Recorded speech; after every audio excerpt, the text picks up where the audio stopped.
Alegres na esperança, aqui estamos nós com o nosso programa diário, com uma palavra de fé, com uma palavra de esperança.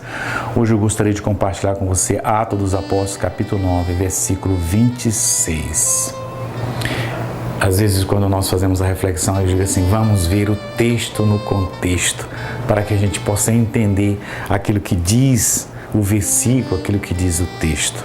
Então nós vamos lembrar, Saulo, um judeu, nós diremos ferrenho, fiel à sua religião, ao iniciar o cristianismo, o seu desejo era extinguir. Então ele é o representante de uma sociedade que não aceita de maneira nenhuma o surgimento de uma nova religião, o surgimento dessa religião que nasce a partir da ressurreição de Jesus. E Paulo, como um soldado em defesa da sua fé, ele pede um cargo e à frente de um grupo, ele se dirige a Damasco. Então a notícia chega que em Damasco começa a surgir uma comunidade cristã. Os sacerdotes começam a demonstrar inveja, preocupação. Então Saulo assume essa responsabilidade, vai a Damasco. Então com seu grupo, Saulo, conhecido como Saulo, vai a Damasco. No caminho de Damasco, ele tem um encontro. Diz que apareceu uma luz, ele cai do cavalo e a famosa expressão quando diz assim, Saulo, Saulo, por que me persegues? E Saulo diz, Senhor, quem tu és? Se eu sou Jesus que tu persegues. E eu gosto muito dessa expressão quando Saulo diz, Senhor, o que tu queres que eu faça? E essa mesma expressão é a expressão de São Francisco de Assis, diante do crucificado. Senhor, o que tu queres que eu faça? A partir desse momento, quando o homem se coloca diante de Deus, ele tem a possibilidade de começar um novo momento na sua vida. E Paulo começa um novo momento na sua vida, ele se converte, tem essa esperança de Deus e vive 3 anos na comunidade de Damasco. Depois de 3 anos, ele deseja retornar a Jerusalém. E aqui é o texto que nós estamos lendo. Chegando a Jerusalém, tentava ajuntar-se aos discípulos, mas todos o temiam, não querendo crer que se tivesse tornado discípulo. Ou seja, Paulo se converte, faz uma experiência profunda de Deus, volta para a comunidade de Jerusalém e na comunidade de Jerusalém o que ele encontra é uma comunidade fechada, que não aceita Paulo, fica com medo da sua presença. Meus caríssimos, esse texto nos convida a uma reflexão muito séria em nossas comunidades, principalmente aqueles que exercem alguma liderança na igreja. É a presença de novos membros. Eu percebo na comunidade que parece que quando chega alguém que quer participar, que quer se envolver, dá a sensação que parece que a comunidade tem uma certa reação ou tem medo. Eu não sei lá, a minha impressão é que parece que as pessoas querem viver só no seu mundo ou aqueles que chegam parece que querem tomar o seu lugar. Então isso não é novidade. Na comunidade de Jerusalém, a comunidade ficou espantada com a presença de Saulo. Então, ele queria, olha, veja, não basta, eu repito muito isso, não basta uma experiência, um encontro com Jesus como seu Senhor e seu Salvador, não basta isso. É preciso que você se envolva na comunidade.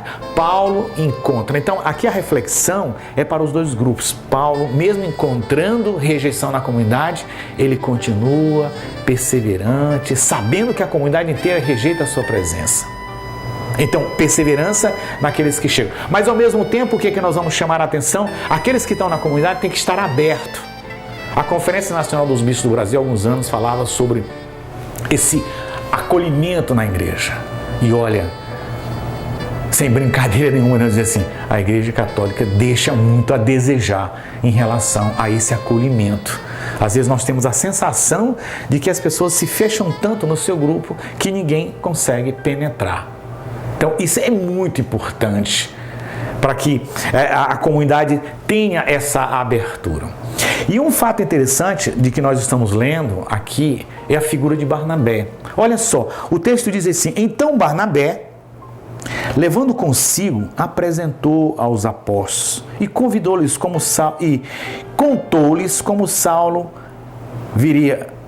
Saulo teve encontro com o Senhor e que havia falado e como em Damasco pregava com desassombro o nome de Jesus. Essa figura de de Barnabé, é uma figura conciliadora. Então eu imagino que foi que Barnabé vendo todo esse desencontro entre a comunidade, Saulo, então ele tenta amenizar a gente. Eu imagino como foi. Gente, olha, eu sei que ele era perseguidor, eu sei do seu passado, mas ele é um homem que teve encontro com o Senhor, ele é da nossa comunidade, ele teve uma experiência de Deus e nós precisamos acolhê-los. E aí Paulo é aceito na comunidade. Então, meus caríssimos, quase que essa reflexão é específica para esses dois grupos de pessoas. Primeiro, você que chega na comunidade muitas vezes não é bem aceito ou tem dificuldades. Segundo, para aqueles que já trabalham, os grupos de liturgia, grupos de música, coordenadores de comunidade, de movimentos. As pessoas que chegam, nós precisamos acolhê-los. E eu sempre imagino assim que muitas pessoas, às vezes, de uma comunidade, como é o caso de Saulo, lá em Damasco, se transferem para outra comunidade. E quando chega lá, fica completamente perdido. Eu morei todos esses anos na minha vida em cidade grande e eu sempre observei. Eu conheci pessoas de pequenas cidades que iam para a cidade grande e se perdiam. Porque iam na comunidade, não sabia, não tinha ninguém que acolhesse. Então eles às vezes terminavam se afastando. Mas aqui também na nossa cidade acontece isso. De gente que vem e que às vezes não consegue. Não consegue entrar, não consegue ser aceito. A comunidade não é aberta. Que Deus Pai Todo-Poderoso possa nos ajudar a partir desse exemplo de Paulo, que tem dificuldade de ser aceito na comunidade de Jerusalém, mas que continua perseverante. Que a nossa comunidade esteja sempre de braços abertos a acolher os irmãos que aceitaram Jesus em outras comunidades e que venham até nós. Que Deus Pai Todo-Poderoso nos abençoe, em nome do Pai, do Filho e do Espírito Santo. Amém.